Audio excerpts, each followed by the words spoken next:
nuoran ja taakse jätin naiset nuivat. Kohta meikä nussi perseeseen huoran, on loppu nyt vetelyt kuivat. Täällä nussitaan ympäri kellon, ei täältä lopu tuore pillu. Minä työntelin tahdissa sellon ja huone jo spermassa lilluu. Lutkuta huora mun kyrpäni vartta, se työnnän nyt kurkkuun asti.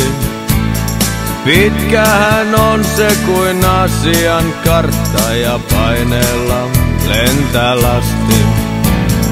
Lutkutta huora myös puhtaaksi pallit ja perseeseen työnnä sormi.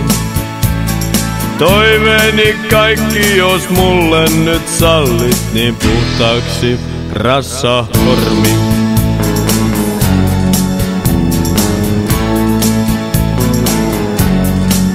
Kaikki hyvä sitten aikanaan loppu, mut unohdu ei Saksan tussut. Taksiin tuli mulla sellainen hoppu, on hyvä etten housuun kussut. Vähän ihmetteli Suomessa tulli, kun housujani meikä auko. Hehkui punaisena sen verran kulli, et hyvän taikaan tuli tauko. Kun lutkutti huora mun kyrpäni vartta, sen työnsi hän kurkkuun asti.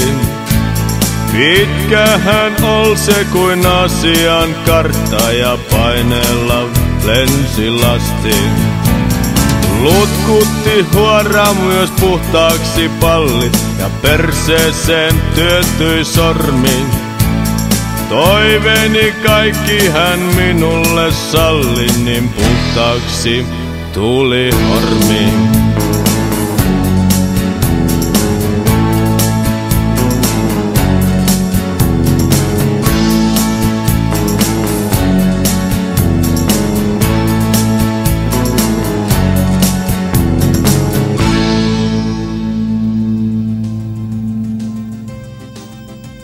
Perseseksi on äärettömän kiinnostavaa myös heterosuhteissa, uskokaa tai älkää.